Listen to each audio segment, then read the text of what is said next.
नमस्कार दोस्तों। ऐसा लग रहा है कि भारत में रहने वाले लोगों का बहुतायत चार्वाक दर्शन को मानने वाला हो गया है। भारत में 9 दर्शन हैं, 6 सनातनी दर्शन और 3 बौद्ध जैन चार्वाक गैर सनातन दर्शन।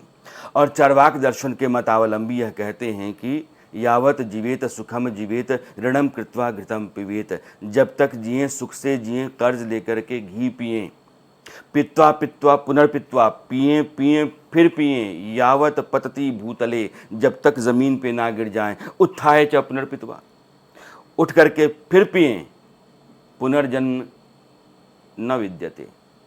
ये फिर से जन्म लेने वाली बात कहीं होती नहीं है। यानी कि यह जो जीवन है यही आपके लिए एकमात्र सत्य है और यह भौतिकवादी दुनिया है। इसमें जो भी सुख आप उठा सकते हैं आप उठा लीजिए, रास्ता जो भी अख्तियार करना पड़ता है आप कर लीजिए, लेकिन सुख ही जीवन का मूल धर्म है, यह कहता है चार्वाक दर्शन। जो अभी आरबीआई की रिपोर्ट आई है और यह रिपोर्ट इस बात का इशारा कर रही है, तो इस दर्शन से मैं भारत के लोगों का मानस या उनका पूरा टेम्परामेंट जोड़ रहा था। उसका कारण आरबीआई की रिपोर्ट है। यह रिपोर्ट कहती है कि भारत में हर व्यक्ति के ऊपर औसतन 4,80,000 रुपये का कर्ज है। यह कर्ज जो हम होम लोन के तौर पर, क्रेडिट कार्ड के ज़रिए या फिर कार लोन के तौर पर दूसरे जो कर्ज हम लेते हैं, यह सब मिला दें तो जितना कर्ज हिंदुस्तान के लोगों ने लिया है उसका हर आदमी पर बंटवारा कर दें तो 4,80,000 रुपये हर व्यक्ति के ऊपर औसतन यह कर्ज गिर रहा है। और 2023 में यह था 3,90,000, यानी कि 2 वर्षों के भीतर 2023-2025 के दरमियान 90,000 रुपये हर आदमी के ऊपर यह कर्ज बढ़ा है। और ये भास्कर ने पूरा विस्तार से रिपोर्ट छापी है, तो मुझे लगा कि इस रिपोर्ट को आपके साथ साझा करना चाहिए। और यह रिपोर्ट कहती है कि हाउसिंग रिटेल लोन जैसे पर्सनल लोन और क्रेडिट कार्ड बकाया में सबसे ज़्यादा बढ़ोतरी हुई है। ये लोन टोटल डोमेस्टिक जो लोन होता है उसका 54.9 मान के चले 55% बनता है। और जो डिस्पोजेबल इनकम है, यानी कि मेरे पास जो पैसा है उसमें से जितना कुछ मैं अलग करके खर्च कर सकता हूँ, तो जो डिस्पोजेबल इनकम है उसका 25.7% है। और यह जो पूरा कर्ज है जो हिंदुस्तान के लोगों ने लिया है उसमें 1/3 लगभग 29% होम लोन है, हाउसिंग लोन जिसको कहते हैं। तो यह लोन लेने और लोन के अलग अलग बंटवारे के हिसाब से अगर आप देखते हैं तो लोगों का ज़्यादा इंटरेस्ट घर का कर्ज लेने में है। लोगों ने घर लिया है तो घर लेने के लिए जो रेट कम हुए उसके बिना पर या उसके कारण भी लोगों ने घर की तरफ अपना ध्यान दिया है। या आमदनी कुछ लोगों की, कुछ नौकरी, कुछ सेक्टर्स में बढ़ी तो उन्होंने उस डिस्पोजेबल इनकम के साथ साथ, चूँकि आपको एक अमाउंट तो देना पड़ता है घर लेने से पहले, और बाकी आपने लोन ले लिया। तो हमको 50 लाख का लोन लेना है तो लगभग 20% यानी कि 10 लाख रुपये हमने डाउन पेमेंट किया और उसके बाद 40 लाख रुपये बैंक से लोन ले लिए, तो 50 लाख का मकान मेरा हो गया। तो मैंने अपना डिस्पोजेबल इनकम का एक पार्ट जो है वो होम लोन के तौर पर, होम लोन की जगह, यानी कि जो अमाउंट हमको देना है वो दे करके होम लोन हमने ले लिया।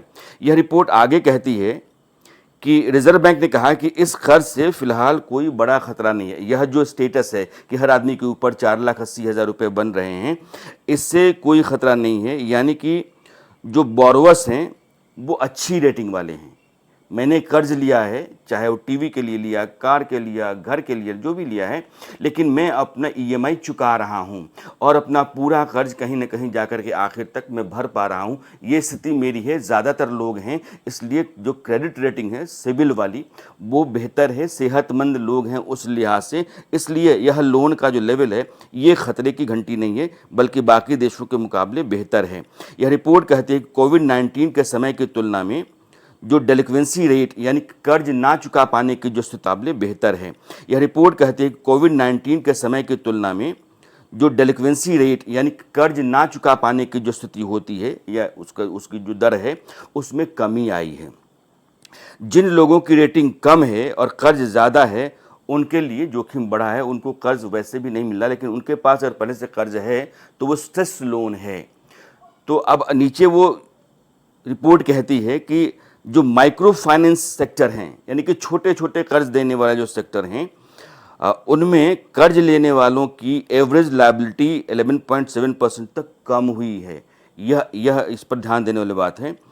लेकिन 2025 की दूसरी छमाही में स्ट्रेस लोन की संख्या बढ़ी है, जो मैं अभी पीछे जिक्र करता कि स्ट्रेस लोन का मतलब ये है कि आपको लग रहा है कि इतना अमाउंट जो कर्ज का हमने दिया है ये बहुत मुश्किल से आ सकता है, ये नहीं आ रहा है, ईएमआई के तौर पर नहीं आ रहा है और इसके डूबने का खतरा आपके ऊपर बढ़ता चला जा रहा है।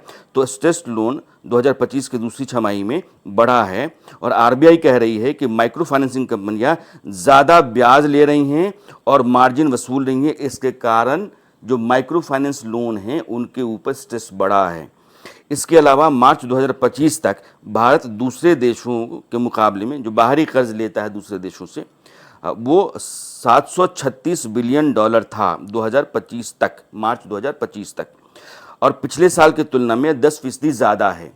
यानी कि मार्च अप्रैल 2024 से लेकर के मार्च 2025 के बीच में भारत ने जो बाहर से लोन लिया उस लोन में 10% का इजाफा हुआ है। और आपको पता है कि बाहर से लोन लेने का मतलब है या तो आप, सरकार कैसे लोन लेती है, देश के भीतर लोन लेती है, बैंकों से लेती है, आरबीआई से लेती है, बीमा कंपनियां हैं उनसे लेती है, कॉर्पोरेट कंपनियां उनसे लेती है, या फिर जो सार्वजनिक कर्ज जिसको कहते हैं वो लेती है, जो ट्रेजरी बिल है या गोल्ड बॉन्ड रख करके लेती है, या स्मॉल सेविंग्स के ज़रिए। विदेशी कर्ज जो आईएमएफ है, वर्ल्ड बैंक है, तो ऐसी जो एजेंसीज़ हैं, संस्थाएं हैं, उनके ज़रिए भी सरकार कर्ज लेती है। और 1990 में दूसरे तरह कर्ज होते हैं, जैसे गोल्ड रखा गया था, उसका जिक्र हुआ है कि गोल्ड रख करके भी हम कर्ज लेते हैं। तो सरकार के कर्ज लेने के ये 4-5 रास्ते हैं और ये रिपोर्ट कहती है कि सरकार ने पिछले साल के मुकाबले 24-25 में 10% ज़्यादा विदेशी लोन लिया है। अब एक सवाल आता है कि आम लोगों को इससे क्या फ़र्क पड़ता है, तो उसका जवाब इस रिपोर्ट में है कि आम लोगों के लिए इसका मतलब है कि लोन लेना पहले से आसान हो गया है। तभी आप लोन लेने जा रहे हैं, या तो लोन लेने में आसानी आ गई, इंटरेस्ट रेट कम हो गया, या फिर मेरी आमदनी बढ़ गई। यही 3 स्थितियाँ होती हैं। तो ये रिपोर्ट कहती है कि लोन लेना जो है वो आसान कर दिया गया है लोगों के लिए, और कर्ज का बोझ इसलिए बढ़ रहा है।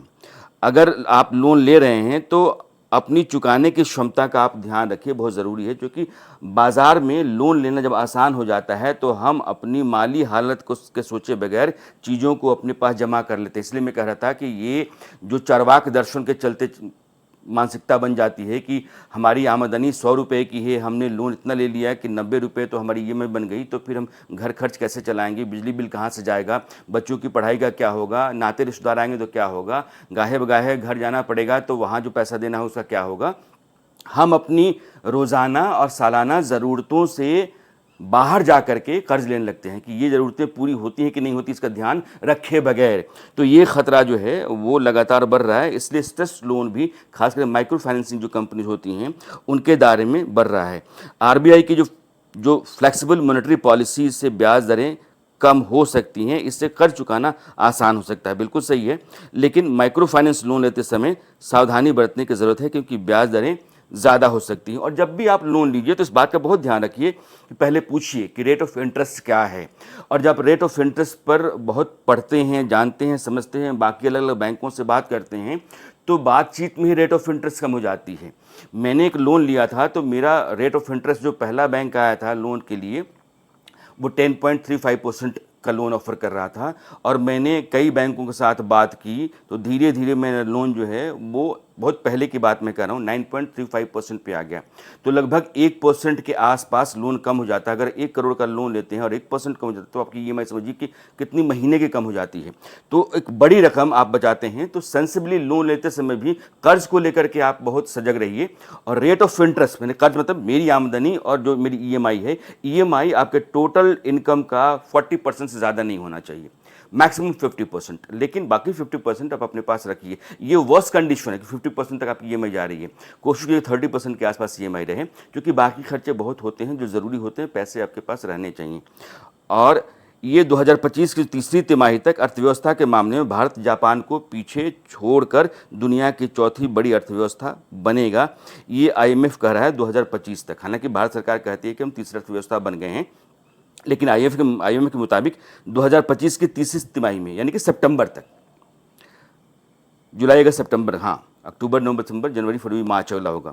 अक्टूबर नवंबर दिसंबर का जो तिमाही होगी उसमें जापान को पीछे छोड़ करके भारत चौथी अर्थव्यवस्था बनेगा। और जापान की जीडीपी अभी $4.4 ट्रिलियन है और वृद्धि की वर्तमान दर बनी रही तो भारत 2027 तक 2027 की दूसरी तिमाही तक जर्मनी की जो लगभग 5 बिलियन की इकॉनमी है, $4.9 बिलियन की इकॉनमी है, उसको भी पीछे छोड़ देगा। तो भारत की इकोनॉमिक ग्रोथ रेट को यह रिपोर्ट कहती है कि वो बेहतर है। और भारत में जो लोग भी कर्ज ले रहे हैं वो कर्ज ऐसा नहीं है कि कोई चिंता खड़ा कर रही है। और भारत ने भी जो दुनिया के बाकी हिस्सों से कर्ज लिया है वो भी बहुत परेशान करने वाली बात नहीं है। तो यह जो फाइनेंशियल स्टेबिलिटी रिपोर्ट है आरबीआई की जून 2025 की, ये भारत की अर्थव्यवस्था के लिए बेहतर संकेत दे रही है, उसके लिए बेहतर संभावनाएं दिखा रही है। और दुनिया की बाकी अर्थव्यवस्थाओं के मुकाबले भारत को एक मजबूत इकोनॉमी के तौर पर, लगातार बढ़ती हुई अर्थव्यवस्था के तौर पर यह रख रही है। तो इस लिहाज से यह रिपोर्ट, आरबीआई की जो स्टेबिलिटी रिपोर्ट कहते हैं इसको, यह रिपोर्ट बहुत आश्वस्त करती है। और भारत सरकार की तमाम जो नीतियां हैं अर्थव्यवस्था जुड़ी हुई, उन नीतियों के अमल में लाए जाने और उन नीतियों के सही तरीके से लोगों तक पहुंचने के पीछे जो कोशिशें हैं उसका नतीजा यह है, इस बात का भी यह कहीं ना कहीं प्रमाण दे रही है। तो इस लिहाज से अब आखिर में चलते चलते एक बात की लोन बहुत ज़रूरी है। आपके ऊपर भी 4,90,000 का कर्ज है। अगर भारत के लोगों के टोटल लोन को आपके ऊपर मैं डाल करके देखूं तो फिर गिनती करके देखिए कि आपके ऊपर 4,90,000 है कि नहीं है। लेकिन औसतन सबके ऊपर आता है। फिर भी लोन लेते समय 100 बार सोचिए कि मेरी आमदनी और लोन के बीच में, ईएमआई के बीच में फासला कितना होना चाहिए। लगभग 70% मेरा पैसा मेरे पास होना चाहिए। उसको कहीं कहीं आप अलग अलग सेक्शन में, सेगमेंट्स में बांट करके इन्वेस्ट करें या फिर अपनी ज़रूरतों के खातिर रखें। ईएमआई 30 से 35% के आसपास रखेंगे तो बहुत अच्छा होगा। और आपकी अर्थव्यवस्था भी ठीक वैसे ही बढ़ती चली जाएगी जैसे भारत की अर्थव्यवस्था के बारे में आरबीआई की रिपोर्ट कहती है। नमस्कार।